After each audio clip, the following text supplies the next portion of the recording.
Stitch number 17 on the Pfaff Creative 1.5 sewing machine is a stretch stitch. So if you're ever working with some really stretchy fabric, you need to sew it together, but if you just did a straight stitch and you stretch that, that's going to pop. Those stitches are not going to stay together.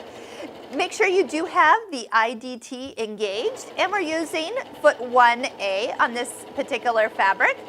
You'll find that it really just helps, everything comes out nice and even. It's like a little lightning bolt as it stitches.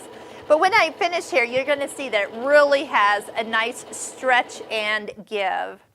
So we'll go ahead and cut that. See how nice and flat it is, but look, it stretches. But it looks like it's an actual stitch, which, well, I mean it is, but it's more like instead of a straight stitch, it's a stretch stitch. Now if you're having trouble with skipping of stitches, make sure you are either using a ballpoint needle or a stretch needle. Click right up here and go take a look at what a stretch needle is all about.